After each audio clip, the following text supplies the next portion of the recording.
do crescimento do Teu reino, da Tua obra aqui na face da terra, Senhor. É em Teu santo nome que nós oramos e nós agradecemos agora e sempre que o fazemos. Amém. Amém. Queridos, podem sentar?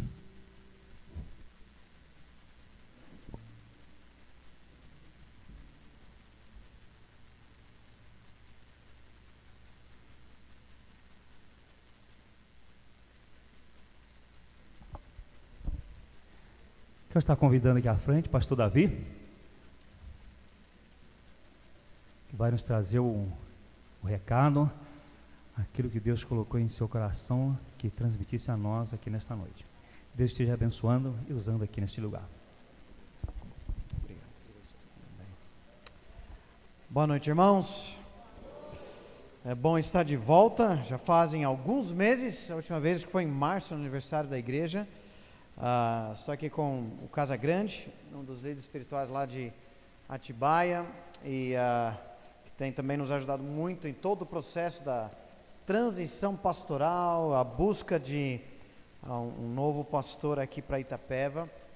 E nós vamos estudar a palavra juntos, e depois do culto nós vamos ter um intervalo, e eu queria convidar a igreja, os membros da igreja de volta, depois, sei lá, irmão Valmir, uns 5, 10 minutos talvez, né? Uns 10 minutos a gente volta para ter uma conversa, para tomar uma decisão como igreja juntos sobre um novo pastor aqui para Itapeva. Tem sido meses de muita oração, muita conversa, muitas reuniões, eu sei que os irmãos têm participado muito disso. Convido todos a abrirem suas Bíblias em 1 Timóteo, capítulo 3, o texto que foi lido no início do culto. Porque nós vamos falar justamente sobre isso. Um texto que nos orienta muito quanto às qualificações daqueles que devem ser os líderes, ou os presbíteros, ou os pastores da igreja. 1 Timóteo, capítulo 3. Com sua Bíblia aberta, vamos orar mais uma vez.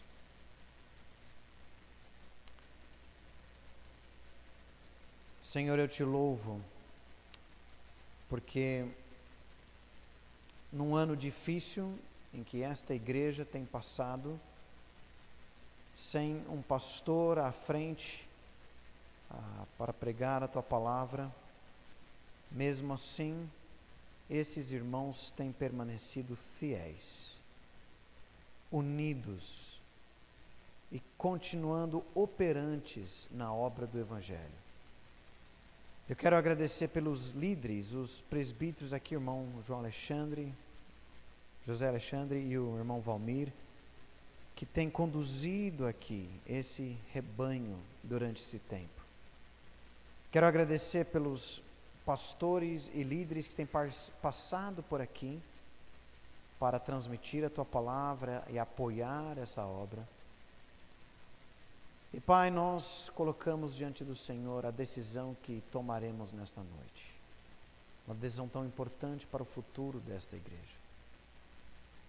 E Pai, eu peço a tua misericórdia e graça. O Senhor sabe da minha fragilidade e fraqueza, mas peço a tua misericórdia para transmitir fielmente e claramente o texto da tua palavra. Oramos em nome de Jesus. Amém. Amém. O que passa na cabeça das pessoas quando ouvem a frase pastor evangélico? O que passa na cabeça das pessoas? Ladrão e dinheiro, não é? Exatamente. Passa coisa que não é boa, né? Enganador, aproveitador, ladrão, manipulador. Alguns anos atrás, eu estava pregando numa igreja no norte do Brasil, e eu não sei, bom, os irmãos sabem, nós temos trabalhado lá em Atibaia, nós temos um ministério que hoje Deus tem abençoado, que tem impactado muitas regiões do Brasil, chamado Pregue a Palavra, né, que é uma missão em que nós temos pastores voluntários do Brasil todo, que eles vão para outras cidades e lá eles treinam grupos de pastores para pregar a Bíblia com clareza, fidelidade e ajudar o pastor às vezes que ele já ficou desanimado, não sei mais o que eu prego, e volta, não, meu irmão, olha a beleza da palavra de Deus, e tudo de graça, a gente vai lá e ajuda e tudo, e temos visto impacto de igrejas transformadas pela palavra. Eu estava pregando lá no norte, e um pastor de uma outra igreja, de uma outra denominação, ficou sabendo do Ministério Prega a Palavra, e falou, eu queria marcar um bate-papo com você para a gente conversar. Quando eu cheguei na igreja dele, vi que ele era pastor de uma igreja enorme, de uma das maiores denominações do Brasil. Todas as igrejas daquela denominação, naquele estado, estavam debaixo dele, reportavam diretamente para ele, e eram centenas de igrejas que ele comandava. Quando eu entrei no gabinete dele, tinha toda uma comitiva para atendê-lo, e na verdade eu nunca tinha visto isso antes. Tinha uma fileira de cadeiras e uma antessala, quase metade desse salão, de pessoas esperando uma audiência, que era uma audiência mesmo, com esse presidente desta igreja que comandava todo o estado. Quando comecei a conversar com ele, logo ficou claro que ele não tinha tanto interesse pelo projeto, pelo Ministério Prega a Palavra. O que ele mais queria, ele falou o tempo todo, e olha, acho que foi quase 2 horas, ele falando dele mesmo, né? Do seu ministério, o tamanho do seu ministério, o envolvimento político que ele tinha, a campanha que ele queria até se tornar prefeito da cidade, a capital daquele estado. Ele ia mobilizar os crentes das suas igrejas para votarem nele. E eu comecei a pensar, onde que eu fui me meter? Hoje a gente liga a televisão, liga a internet, rádio, e você encontra centenas de pastores, bispos, apóstolos, quando não arcanjos, né? Tem a bancada evangélica no Congresso, tem as celebridades gospel na mídia. Só que nós vivemos um país que nosso meio evangélico cheio de escândalos, justamente por muitos desses. Vivemos uma época de confusão, de pessoas que representam o evangelho, mas que têm levado a reputação da igreja a ficar profundamente manchada, e a grande maioria das vezes por causa dos seus líderes. Homens hipócritas, gananciosos, imorais, autoritários, dominando as igrejas, ensinando falsas doutrinas, tudo para um ganho pessoal. Vivemos nesse Brasil ou não? E não é só o Brasil, é no mundo todo. Então, se já existe essa má fama do que é um pastor evangélico, quem são verdadeiros pastores? Hoje à noite a igreja vai decidir quanto a isso. Quem será o pastor desta igreja? Mas o que é um pastor de verdade? O que é um pastor bíblico? Quem são? Quem que você deve ouvir? Como recuperar a reputação da igreja por aí afora?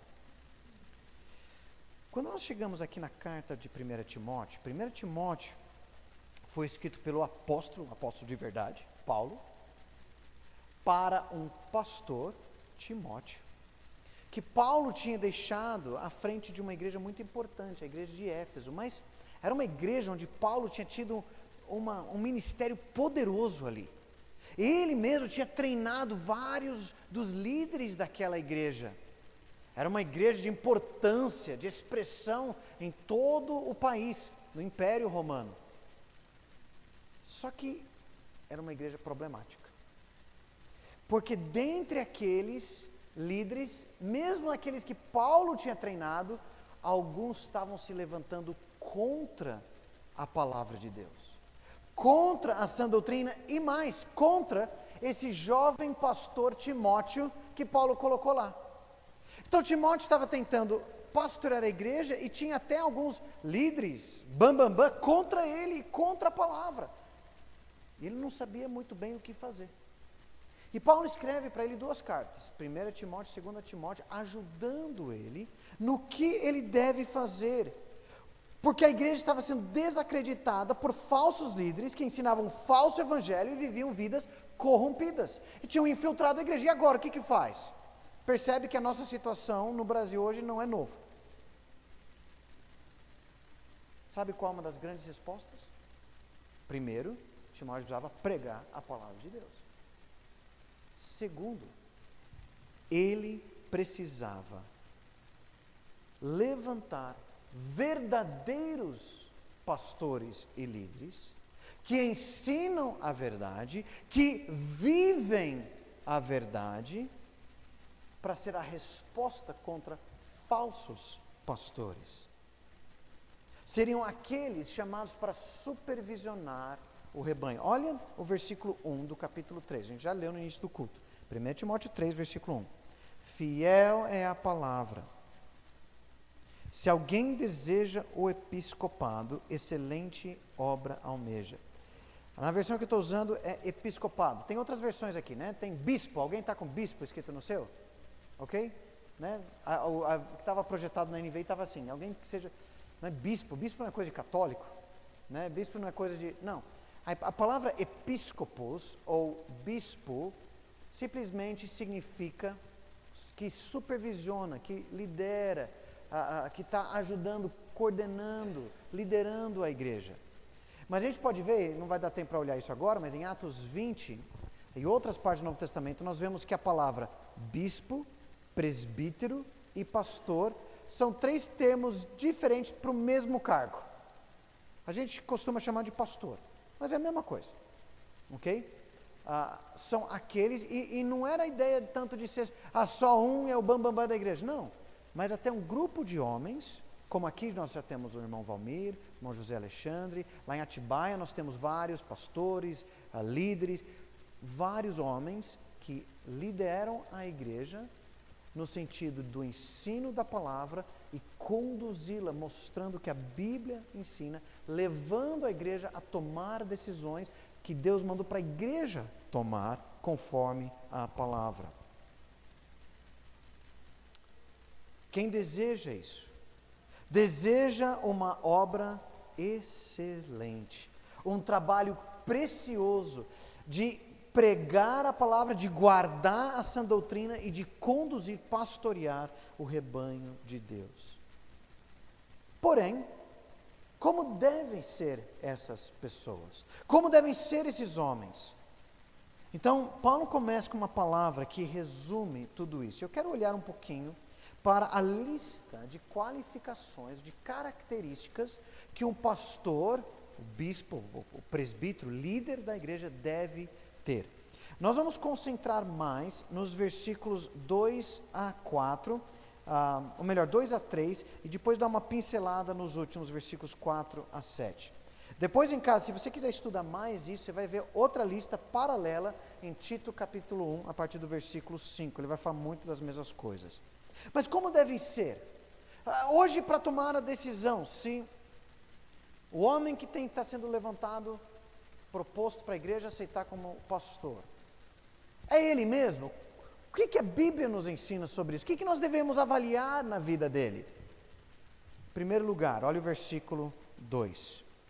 É necessário, pois, que o bispo, ou o pastor, seja irrepreensível.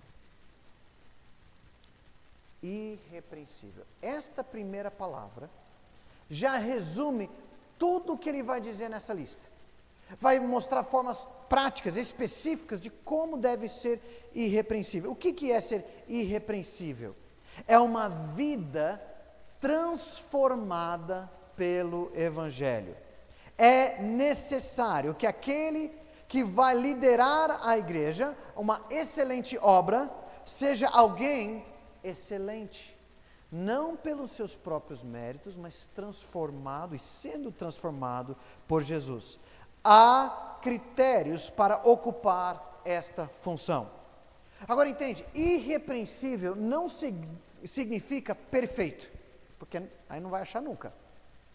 Ok? Você nunca vai achar um pastor perfeito, a começar desde que fala. Ok? Não há pastor, não há homens perfeitos, nós somos pecadores. Mas irrepreensível significa que não é alguém onde pegar, não tem, se diz aí, rabo preso, não tem nada que está solto na sua vida, que olha, nunca foi tratado. Ele até pode errar, mas depois ele reconhece, ele pede perdão e busca corrigir aquilo e crescer. Ele é transformado pela graça. Você já trabalhou com madeira? Já pegou uma tábua de madeira bem grossa, né, cortada e ainda não foi lixado? Se você fizer assim, o que vai acontecer com a sua mão? Vai encher de farpas, né? É alguém que, se você chegar perto, você conhecer a sua vida, conviver com esse homem, não vai encher de farpas, tem um monte de farpa solta na sua vida, mas é alguém que já vem sendo lixado, trabalhado, alisado pela palavra de Deus, pelo Evangelho, pela obra de Cristo. É isso que Deus coloca como critério para ser trabalhado, alguém lixado pela graça, removendo as farpas do pecado. Ele é irrepreensível não porque ele é alguém que segue todas as regras da igreja, mas transformado pela graça de Cristo. Esse é o exemplo de Paulo. Volta no capítulo 1, versículos 14 e 16. Paulo conta um pouco do seu testemunho. Capítulo 1, versículos 14 e 16. Paulo diz assim: transbordou, porém, a graça do nosso Senhor com a fé e o amor que há em Cristo Jesus. Esta palavra é fiel e digna de toda aceitação, que Cristo Jesus veio ao mundo para salvar os pecadores, dos quais o quê? Eu sou o principal. Mas por esta mesma razão me foi concedida misericórdia, para que em mim, que sou o principal pecador, Cristo Jesus pudesse mostrar a sua completa longanimidade, a sua paciência, e eu servisse de modelo para todos que hão de crer nele, para a vida eterna. Paulo era uma pessoa perfeita? Ele fala, eu era o pior de todos. Ele até lista algumas coisas antes, no versículo 13, né? Mas é a misericórdia de Jesus o alcançou e o transformou. É alguém que não é perfeito, mas é exemplo. Quando o pecado é identificado em sua vida, ele se arrepende, corre para Jesus para a transformação. Sendo assim, a lista que vai seguir aqui, não é uma lista que tem muitas coisas impressionantes. Se você olhar, nós vamos olhar aqui, não parece, uou, esse cara é muito crente. Esse é um super crente. Não. São características que, na verdade, todo crente deveria ter. Porque todo crente é alguém que foi alcançado pela graça de Jesus e está sendo transformado pelo Evangelho, não é verdade? Então, basicamente, a lista aqui são de qualidades de alguém que está sendo transformado por Jesus e que deveria ser um padrão. Ah, não, isso é só para pastor. Não, é para todo crente. Mas é a ideia que se aplica a todos, mas que são características de caráter mesmo. Olha uma coisa interessante. Se você olhar a lista, pode dar uma olhada ali, versículos 2 até o 7. Corre o dedo ali na sua Bíblia. Quantas destas características são de caráter e quantos são de uma capacidade, de uma habilidade técnica do seu currículo?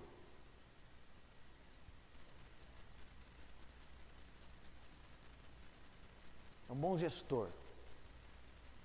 um bom administrador, fala bem em público, tem uma personalidade cativante. Está na lista?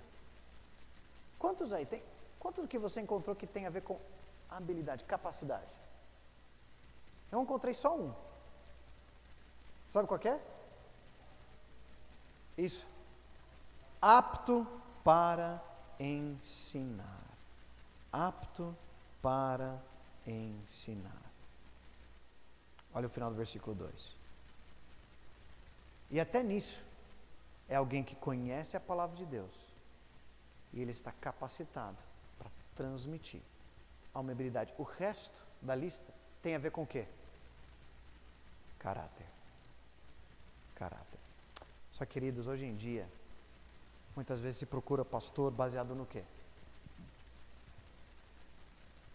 Aparência, gente boa, fala bem, fala bonito, é dinâmico, né? É engraçado, conta boas histórias, né? Tal, tem um perfil de gestor e tudo mais, tal. Hoje em dia é até youtuber, né? Mas não é isso que Deus fala que é para a sua igreja. Ele quer homens irrepreensíveis quanto ao seu caráter, transformados pelo Evangelho. Muitas vezes quando uma igreja fica sem pastor, ou precisa um pastor cair em pecado, é mandado embora, ou alguma coisa assim, não é por falta de habilidade, é por falta de caráter. Então é convidado baseado em capacidade e é mandado embora por falta de caráter. Não está invertido? Precisamos tomar mais cuidado. Ele precisa ser capaz de guiar a igreja pela palavra, de pregar. Mas esse é o desafio que todos nós temos. Nossa grande ideia aqui: pastores qualificados conduzem a igreja pelo exemplo de suas vidas e ensinam. Pastores qualificados conduzem a igreja pelo exemplo de suas vidas e ensinam. Vamos olhar um pouquinho essas atitudes então. Primeiro ele faz uma lista, no final do versículo 2, de 4 atitudes que deve ter. Depois ele fala de algumas coisas para evitar e volta para falar de umas coisas positivas também. Ele vai para positivo, negativo, positivo, negativo.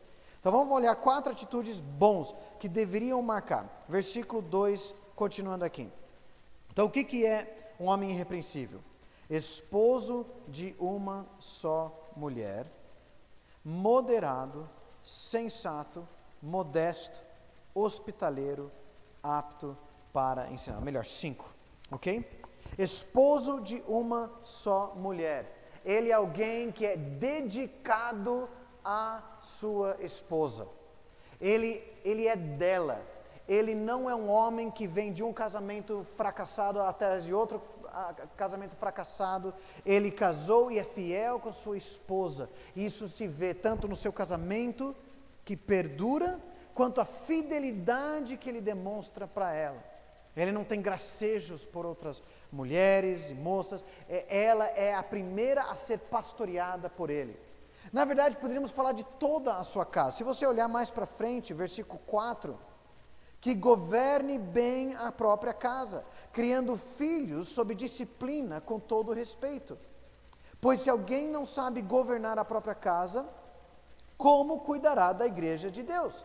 Ou seja, um homem de Deus mostra que ele é de Deus e que ele está sendo transformado pelo Evangelho, primeiro, nos relacionamentos mais próximos a ele.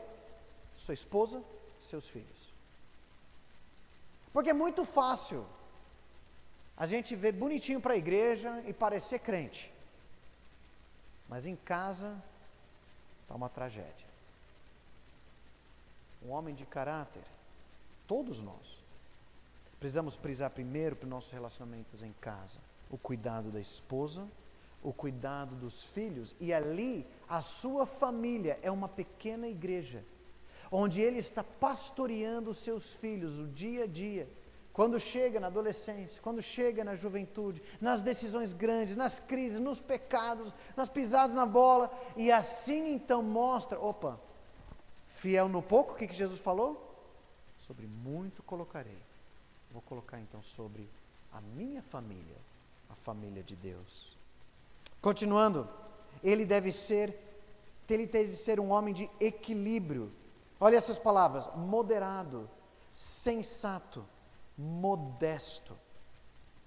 Meu pai usou certa vez a ilustração para isso. Um homem de equilíbrio é como o giroscópio num avião. Eu não sei se alguém aqui gosta de aviação, mas dentro dos aviões, um dos instrumentos no painel de voo é um instrumento que ele fica mostrando se o avião está virado para cima, para baixo, para um lado, para o outro. Ele mostra exatamente como que está. Por quê? Mesmo se estiver dentro de uma nuvem, numa noite escura, e que o piloto não consegue ver nada, como que ele sabe se ele está apontando o avião para baixo? Vai bater. Ou para cima, ou para o lado, e fica dando voltas. Ele tem um instrumento que sempre ele mostra, ele está equilibrado. Um homem de caráter irrepreensível é um homem que, mesmo não importa o que acontece, ele não falta estabilidade. Ele é moderado, ele tem bom juízo. É capaz de ter a mente atenta para tomar decisões sábias e justas. Diz que ele é sensato, ou seja, ele tem domínio próprio, ele é prudente. Ele sabe usar o freio. Não é simplesmente aqui que acelera o tempo inteiro, vamos. Ele pensa antes de agir, não é impulsivo. Ele é modesto, é respeitável, ordenado. Ele é um adorno para a igreja e para a reputação de Cristo. Ele não chama atenção para si, mas para Cristo. Um homem de Deus que vale a pena buscar para conselho espiritual. Quando ele fala, as pessoas prestam atenção por causa do seu caráter. Ele é respeitado dentro e fora da igreja. Pula lá para baixo, o versículo 7. É necessário também que ele tenha um bom testemunho dos de fora, a fim de não cair na desonra e no laço do diabo. Não é simplesmente seus negócios, sua vida entre a igreja, mas os seus vizinhos, no comércio, no banco, aquele de quem ele alugou a casa. Ele tem um bom testemunho, ele cumpra a sua palavra, ele cumpra suas obrigações financeiras. Quando tem problema com alguém no comércio, ele é um homem de Deus, modesto, sensato, moderado. É alguém que os jovens podem olhar e dizer: eu quero ser como ele quando eu crescer. O oposto disso seria um homem instável, inconstante, inconsequente, orgulhoso, desequilibrado, alguém que perde a capacidade de pensar claramente e responder com sensibilidade ao Espírito Santo, perde o respeito das pessoas. Agora, note uma coisa sobre essas qualidades, irmãos. São qualidades de fidelidade a longo prazo. Levam uma vida para desenvolver e demonstrar. Paulo não está atrás de líderes carismáticos, grandes heróis da fé, cabeças brilhantes. Está falando de homens simples, sábios, sensatos, servos, fiéis, para instruir a igreja.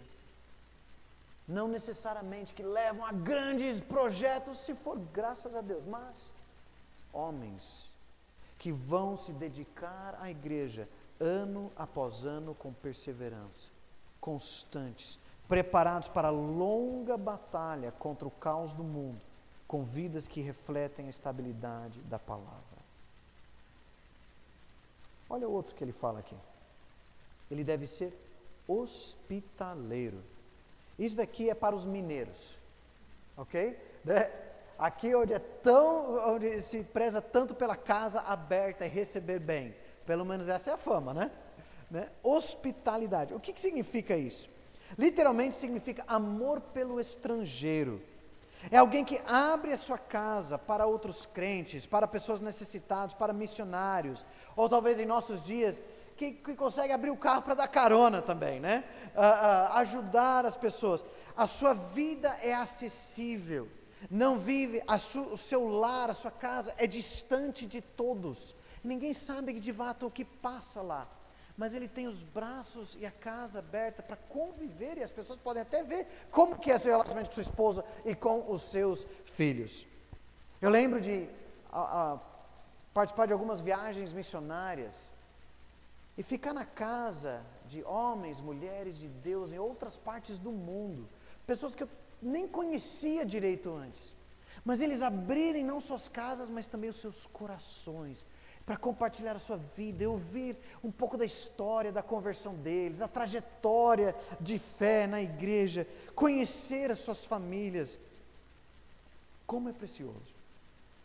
A generosidade e amor demonstram o Evangelho, como Jesus fez. Uma vida transparente, aberta para o risco de novos relacionamentos, de permitir pessoas chegarem perto. Pessoas vão ver como o pastor é em casa, em particular. Pastores qualificados conduzem a igreja pelo exemplo de suas vidas e ensino. Mas ele dá uma aptidão, uma habilidade aqui ainda no versículo 2. Apto para ensinar. Final do versículo 2. O que significa isso? Uns mais de 10 anos atrás, eu tinha os meus 20 e poucos anos de idade, e eu estava numa dessas viagens para dar aula para um grupo de pastores, e eu estava num voo indo para a Bahia, ou voltando, não lembro agora, e no avião, perto de mim, tinha um grupo de senhoras, acho que eram 3 ou 4 senhoras, todas irmãs, e começaram a puxar um papo comigo, senhoras já, acho que aposentadas, estavam fazendo uma viagem juntas. Aí começaram a perguntar o que eu fazia. Eu falei que eu era pastor. Elas me olharam com uma cara torta assim, mas pastor, já nessa idade, quantos anos você tem?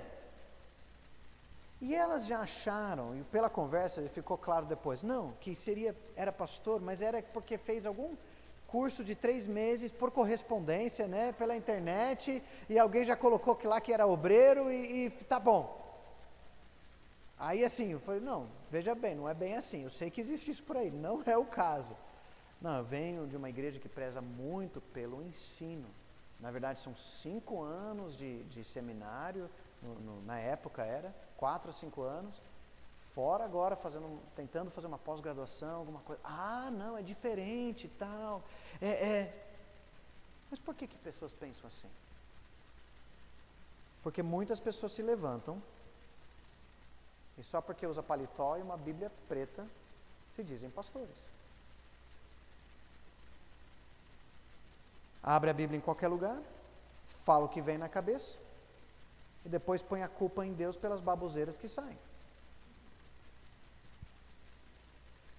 Cursos rápidos para ganhar qualquer certificado de pastor, sem o estudo e a dedicação de entender a palavra para ensinar o que Deus de fato revelou na Bíblia e comunicá-la claramente para a igreja. Nós já vimos aqui que é a única habilidade prática, mas por que isso é tão importante? Porque o falso ensino corrompe a igreja. O pastor precisa ser capaz de defender a sã doutrina, expressar clara, fiel e biblicamente o evangelho, a verdade, ensinar, corrigir, exortar. Isso começa com convicções. O que é a palavra de Deus? O que é o evangelho? Quais são as doutrinas essenciais? O que é a igreja? Qual a missão da igreja? Como que pessoas são transformadas biblicamente? Envolve sim capacidades, não só convicções, mas de comunicar essas verdades. Não precisa ser necessariamente alguém que é capaz de falar para multidões e segurar a atenção durante horas e horas e não vemos nem o tempo passar. Mas que fielmente é capaz de comunicar e ser entendido as verdades da palavra de Deus, para que cresçam em Cristo. Pastores qualificados conduzem a igreja pelo exemplo de suas vidas e ensino. Vamos olhar o versículo 3 agora. Ele fala de algumas atitudes a serem evitadas, 5 atitudes a serem evitadas. Ele diz assim: não dado ao vinho, nem violento, porém cordial, inimigo de contendas, não de conflitos, não avarento.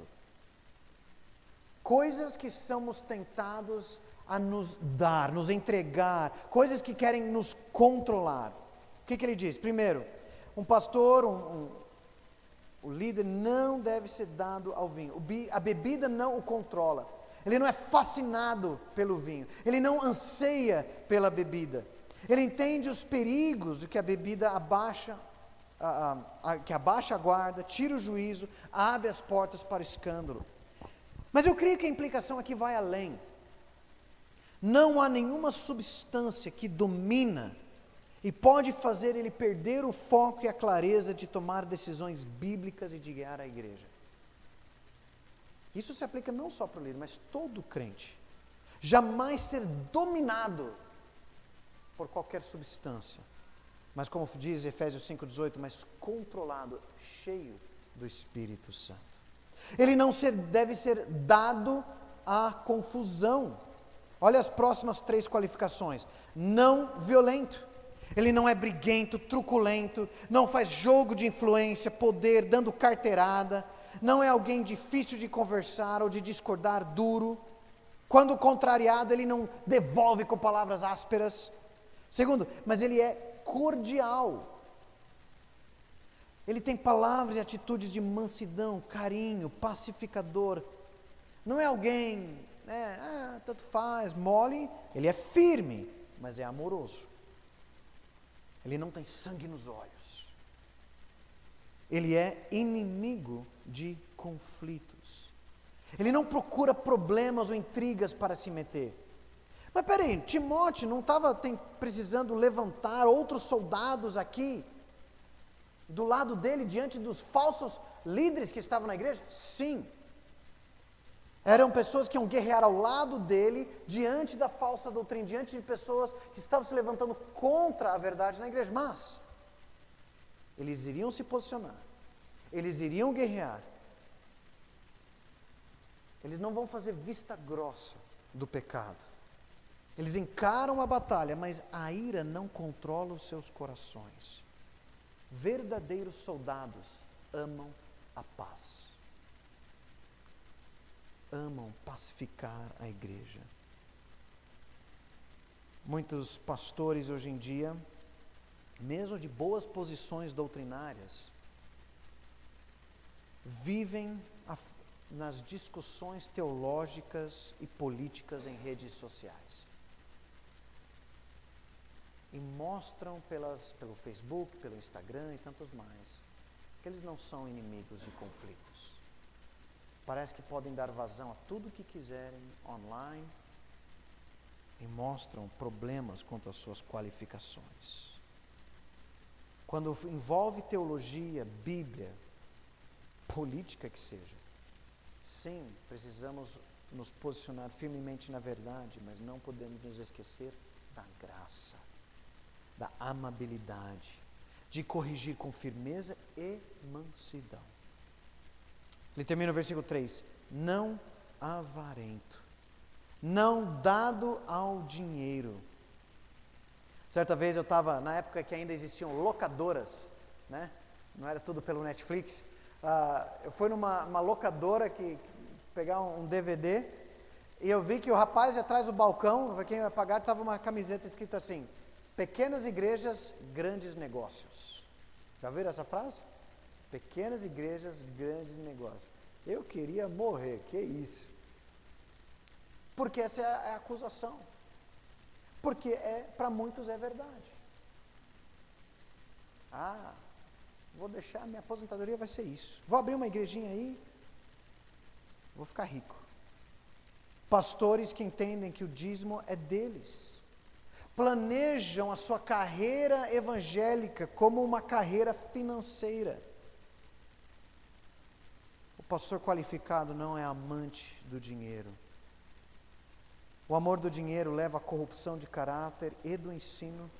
Ele fala o que ele acha que vai agradar Ele não pode pregar contra certos pecados, porque tem a família tal, tem muito dinheiro, eles não vão gostar, pode ser que eles vão embora, e aí vai cair as entradas, aí como que vai ficar meu salário? Não. Ele é um homem contente, satisfeito. O lucro que ele busca é agradar a Deus. Ele confia em Deus para o seu sustento. Ele não vive para o conforto, o luxo, a ostentação. Queridos, são áreas de grande tentação para todos nós, inclusive pastores. Substância, seja bebida ou outros, ira, conflitos, dinheiro. É o Espírito Santo que precisa dominar a vida de todos nós. Ou será que nossos corações são entregues a alguma dessas áreas? Pastores qualificados conduzem a igreja pelo exemplo de suas vidas e ensinam. Só tem um versículo aqui no meio que a gente não leu ainda, o versículo 6. Para isso, que o bispo não seja recém-convertido, para não acontecer que fique cheio de orgulho e incorra na condenação do diabo. Tantas áreas de caráter, de família, necessitam de tempo para serem construídos, para ser visto, para ser comprovado. No capítulo 5 de 1 Timóteo, ele vai falar sobre não se apressarem em pôr as mãos ou ordenar alguém para o pastor rapidinho. Porque aí, olha, já cheguei rápido, subi rápido, começa a se orgulhar e se orgulha que nem o diabo. Mas ser alguém que a igreja vem observando, com o tempo e vendo alguém que é maduro na fé, que tem crescido, independente da idade, mas não um novato, não alguém recém-convertido, mas alguém que ao longo dos anos, ao longo de tempo, tem demonstrado uma vida transformada pelo Evangelho. Para concluir, a resposta para impostores na igreja, para falsos pastores, a resposta são homens de caráter transformados pelo Evangelho. Por isso que nós levamos tão a sério o investimento, o treinamento de pastores. É por isso que nós procuramos levantar e ver homens, por isso que levou tantos meses para cá. É o cuidado, é a preocupação, orando, Senhor, mostre alguém qualificado. Porém, pastores não são super crentes. São pessoas que entendem que são pecadores, mas que foram alcançados pela graça de Cristo. Foram e continuam sendo transformados por Ele. Então, querida igreja, cada um de vocês, cada um de nós, viva a transformação do Evangelho que produz esse caráter na sua vida. A igreja é preservada quando todos vivem o Evangelho, não só os pastores. Essas qualidades devem ser alvos de todos os crentes. É o efeito do Evangelho em suas vidas. Adolescentes, se preparando para assumir um dia a liderança da igreja. Eu estive num país onde a grande preocupação é que não existem mais. As igrejas estão morrendo, são pequenas, são só idosos. E parece que a igreja vai acabar. Conheci um pastor, que ele falou, não, sabe o que eu estou fazendo? Por falta de homens para assumir a liderança da igreja comigo, ele está investindo nas crianças e nos adolescentes. Para treinar eles na palavra. E com o passar de anos, e vão ser muitos anos, rapazes, moças, que se tornarão homens e mulheres de Deus. Homens que um dia podem se tornar pastores e líderes de igreja de uma nova geração que Deus vai levantar naquele país, tão castigado. Orem pelos seus líderes. Orem pelos líderes que Deus já tem levantado aqui. Orem pelos pastores, ore pela santidade desses homens. Eles são alvos do ataque do inimigo. Ore pelo amadurecimento dos pastores e líderes, pelo seu crescimento espiritual. Ore por sabedoria diante de decisões difíceis, dia após dia. Escolham bem quem você deve ouvir. Cuidado quem você escuta pela internet por aí fora. Não dê ouvidos a falsos pastores. Tem bons pastores no YouTube para você assistir, mas tem muita tranqueira também. Avalie suas palavras. São fiéis à palavra? Avalie a vida desses homens. Estão sendo transformados pelo Evangelho? Identifique aqueles que Deus está colocando como presente desta igreja. Procure aqueles que têm vida sendo transformados pelo Evangelho, de acordo com estas qualificações. Procure aqueles que já estão cuidando de vidas, amam pessoas e querem pastorear. Compartilhe e veja o que Deus está fazendo. Que não baixemos a guarda. Que não pensemos que é por méritos humanos, mas é a graça de Deus para ver o que Ele está fazendo para o pastoreio da sua igreja. Pastores qualificados conduzem a igreja pelo exemplo de suas vidas e ensino. Vamos orar.